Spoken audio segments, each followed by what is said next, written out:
Hello everyone, learn with Shrinab YouTube চ্যানেলের পক্ষ থেকে আপনাদের সকলকে স্বাগত জানাই। আজকের ক্লাসটি হলো ভোকাবুলারি। ভোকাবুলারি জিআরবিটির জন্য খুবই ইম্পর্টেন্ট। তো ক্লাসটি যদি পুরোটাই মন দিয়ে দেখেন তাহলে আপনাদের খুবই হেল্প হবে, যারা জিআরবিটি ক্যান্ডিডেট আছে তাদের। ঠিক আছে? আর যারা ইংলিশ শিখতে চায়, নিজের ভোকাবুলারি স্ট্রং করতে চায়, তাদের জন্য ক্লাসটি খুব উপকারী হবে। তো আশা করি ক্লাসটি মন দিয়ে পুরোটা দেখবেন, এবং যদি কোনো অসুবিধা হয়ে থাকে তাহলে কমেন্ট বক্সে অবশ্যই জানাবেন। তো আর বেশি দেরি না করে শুরু করা যাক। তো আজকে প্রথম কোশ্চেন হলো ম্যাজিশিয়ান। ঠিক আছে? ম্যাজিশিয়ানের সিনোনিমস বা সমার্থক শব্দ কি? ঠিক আছে? তো এখানে অপশান এ আছে শাওয়ার, অপশান বি হলো জেগলার, অপশান সি হলো ম্যাজিক, অপশান ডি হলো নান। তো কোনটা উত্তর হবে?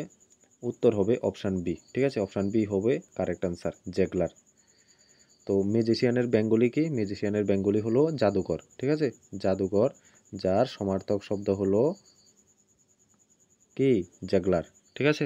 আশা করি প্রথম যে সিনোনিমসটা এটা আপনাদের ক্লিয়ার হয়েছে। তো চলে যাই নেক্সট কোশ্চেনের দিকে। তো রিটার্ন। রিটার্ন, ঠিক আছে? রিটার্নের সিনোনিম, রিটার্নের বেঙ্গলি যে মিনিংটা সেটা কি? সেটা হলো ফিরে আসা। ঠিক আছে? রিটার্ন মানে ফিরে আসা। তো এখানে অপশান এ আছে ফার্দার, অপশান বি হলো কামব্যাক, অপশান সি হলো বোথ, অপশান ডি হলো নান। ঠিক আছে? তো এখানে ফার্দার তো হবে না, কামব্যাক হবে কারেক্ট আনসার। ঠিক আছে? ফিরে আসা, কামব্যাক। রিটার্নের সিনোনিমস হলো কি? কামব্যাক, যার বেঙ্গলি ওয়ার্ড হলো কি? ফিরে আসা। আশা করি সেকেন্ড কোশ্চেনটিও আপনাদের বুঝতে কোনো অসুবিধা হয়নি। থার্ড কোশ্চেন দেখুন, রেইন। রেইন মানে কি? বৃষ্টি।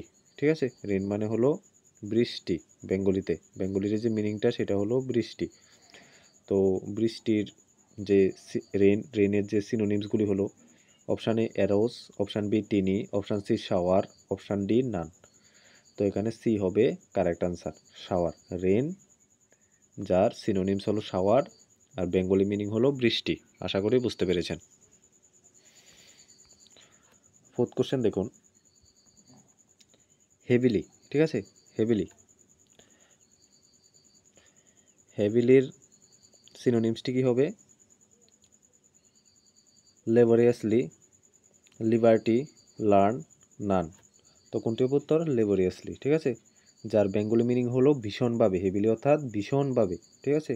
ভীষণ ভাবে।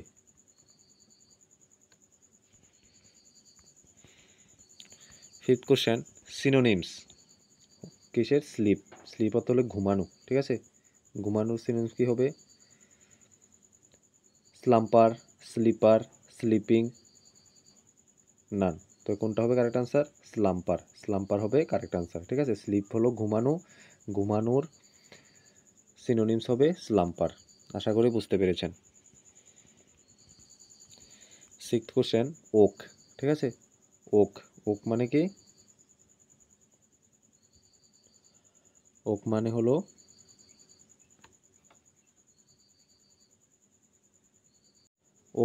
হলো জেগে ওঠা। ঠিক আছে? ওক মানে হলো জেগে ওঠা। ঠিক আছে? ঘুম থেকে জেগে ওঠা। তো এটার সিনোনিমস কি হবে?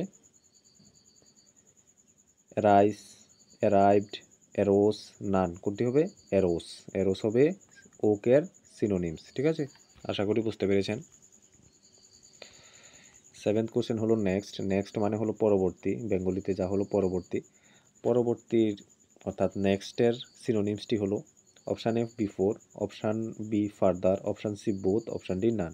তো কোনটি হবে কারেক্ট আনসার? ফার্দার হবে কারেক্ট আনসার। ঠিক আছে? বিফোর হলে তো আগে বোঝায়, তো ফার্দার হলে পরে বোঝায়। ঠিক আছে?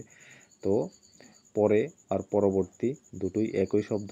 তো নেক্সটের সিনোনিমস হবে ফার্দার, আর বেঙ্গলি মিনিং হবে পরবর্তী। Eighth question, happy. হ্যাপি মানে হলো আনন্দ। ঠিক আছে? বা খুশি। তো সিনোনিমস হলো option A delight, option B pleased, option C joyous, option D all. ঠিক আছে? তো এখানে সবগুলিও কারেক্ট আনসার। ডিলাইটও হ্যাপির সিনোনিমস, প্লিজডও হ্যাপির সিনোনিমস, জয়াসও হ্যাপির সিনোনিমস। তো আশা করি বুঝতে পেরেছেন।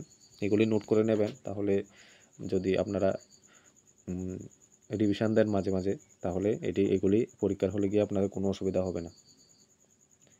9th question, little. লিটল মানে হলো ছোট, ঠিক আছে। তো ছোটর সিনোনিমস কি হবে? লিটলের সিনোনিমস হবে option A small, option B tiny, option C both, option D হলো নান। তো এই দুটি হবে কারেক্ট আনসার। স্মলও সিনোনিমস লিটলের, তারপরে টিনিও সিনোনিমস লিটলের। লিটলের বেঙ্গলি কি? ছোট। টুডেস লাস্ট কোশ্চেন, হার্ম, ঠিক আছে। হার্ম মানে হলো কি? ক্ষতি করা, ঠিক আছে। হার্ম মানে হলো ক্ষতি। তো এখানে ড্যামেজ, ইনজিউরি, হার্ট, ঠিক আছে, এই তিনটি ড্যামেজকে ইঙ্গিত করে, ঠিক আছে। হার্মকে ইঙ্গিত করে, ক্ষতি করাকে বোঝায়। তো এই তিনটি হবে কারেক্ট আনসার, ঠিক আছে। Damage, injury, heart. আশা করি বুঝতে পেরেছেন। এটার বেঙ্গলি মিনিং হলো ক্ষতি। তো আশা করি ভিডিওটি ভালো লেগেছে। যদি ভিডিওটি ভালো লেগে থাকে তাহলে অবশ্যই লাইক শেয়ার করবেন, এবং যদি কোনো পার্টে অসুবিধা হয়ে থাকে তাহলে কমেন্ট বক্সে অবশ্যই জানাবেন। এবং এরকম আরও ভিডিও পেতে চ্যানেলটিকে অবশ্যই সাবস্ক্রাইব করে পাশে থাকা বেল আইকনটি অন করে দেবেন। তো দেখা হচ্ছে পরের ভিডিওতে। আশা করি সবাই ততক্ষণ পর্যন্ত ভালো থাকবেন, সুস্থ থাকবেন। ধন্যবাদ সকলকে ভিডিওটি দেখার জন্য এবং আমাকে শোনার জন্য।